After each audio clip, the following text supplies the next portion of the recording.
Salut, c'est Trado, je suis content de vous retrouver pour la mise à jour de la préparation de la semaine de trading pour l'euro-dollar, pour le bitcoin et pour le pétrole Brent. Je vous retrouve de l'autre côté. Je vous rappelle que tout ce qui est dit ici est donné à titre purement informatif. On commence par les données journalières pour l'euro-dollar.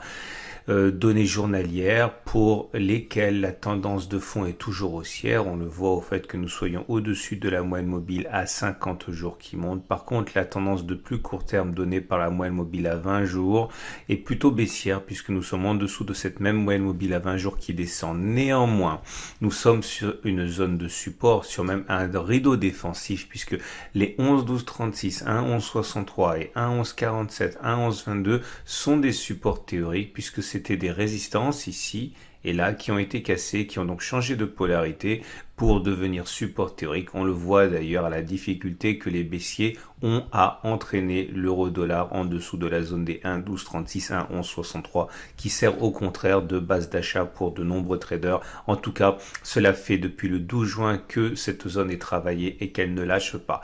On descend d'une unité de temps et les données 4 heures. La tendance par contre là est plutôt baissière.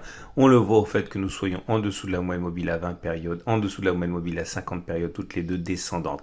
Néanmoins, ceux qui veulent se mettre dans le sens de la tendance et qui veulent spéculer à la baisse sur l'euro-dollar doivent savoir, et on l'a déjà dit, que là nous sommes sur une zone de support journalière qui est donc solide et qui peut s'interposer face à la tendance baissière de plus court terme.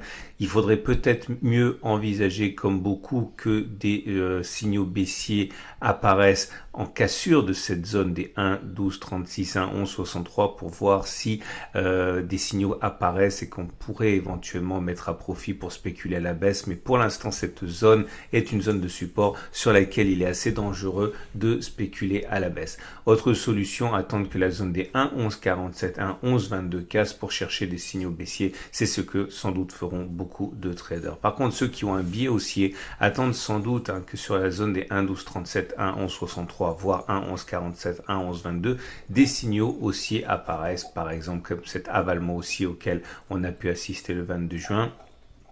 Ou plus proche de nous, ce swing side up ici qui a permis au cours de rebondir un petit peu. On passe à présent à Bitcoin. Bitcoin en données journalières qui est en tendance assez délicate. Nous sommes bien sous les cours.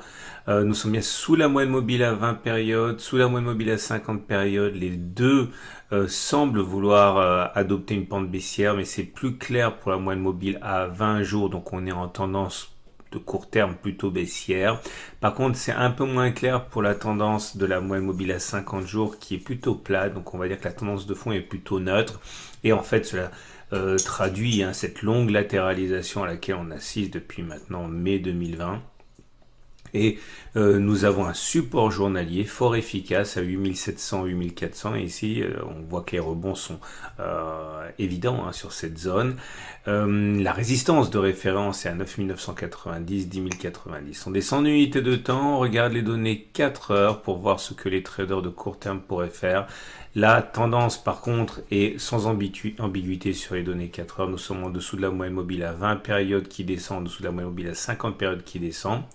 Il est néanmoins dangereux de rester longtemps en position baissière malgré la tendance qui est mauvaise parce qu'on se rapproche d'une zone de support journalier, ici qu'on a mentionné préalablement à 8700, 8400, mais il y a également une autre zone de support qui est visible en données 4 heures seulement et on le voit entre 9040 et 8910 à peu près, zone qui est à l'origine des rebonds successifs depuis le 15 juin. Ceux qui veulent se mettre donc en position baissière attendent sans doute que l'on passe en dessous de la zone bleue, mais attendent probablement encore davantage que l'on bascule en dessous du support journalier des 8380, enfin 8400 à peu près, 8700, puisque une fois que l'obstacle baissier aura été cassé, ce sera plus simple. Ceux qui par contre préfèrent acheter et se mettre contre la tendance 4 heures aussi attendre un signal haussier, mais sur cette zone du support journalier précédemment mentionné. C'est-à-dire que si ce support devait effectivement faire l'objet de rachat et si un signal haussier devait apparaître, ce serait sans doute sur cette zone que les traders haussiers attendraient pour se mettre dans le sens de l'achat davantage que sur la zone bleue qui est une zone de support uniquement sur les données 4 heures.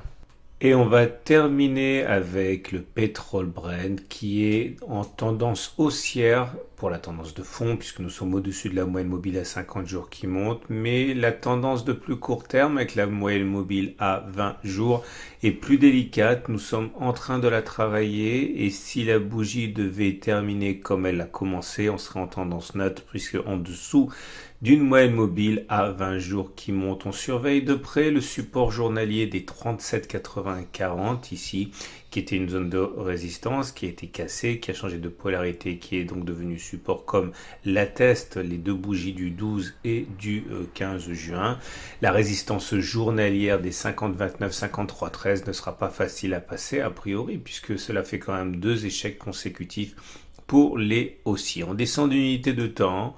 On regarde les données 4 heures, la tendance est plutôt baissière, on le voit au fait que nous sommes en dessous de la moyenne mobile à 20 périodes qui descend, donc la tendance de court terme est haussière sur cette unité de temps. Par contre, la tendance de plus long terme avec la moyenne mobile à 50 périodes est neutre, puisque vous voyez qu'elle navigue à plat. Ceux qui veulent se mettre dans le sens de la baisse attendent sans doute que l'on casse le support ici en 4 heures des 39, 69, 40, 15, pour peu qu'il y ait des signaux haussiers qui soient suffisants.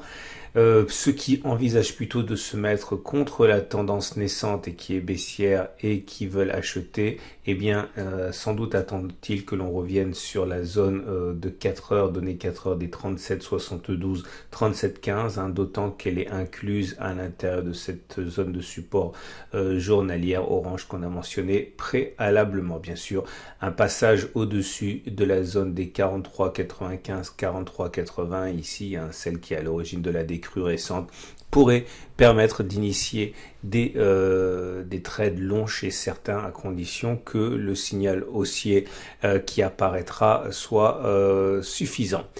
Voilà ce qu'on pouvait dire pour ces 3 marchés. Je vous invite à découvrir à la fin de cette vidéo la préparation de la semaine de trading pour les indices, notamment les CFD équivalents au CAC 40, au DAX 30, au Dow Jones et le Nasdaq. Également la matrice permettant de connaître la situation à moyen terme pour les grands indices boursiers. Je vous souhaite une excellente journée et je vous dis à la semaine prochaine pour les mises à jour.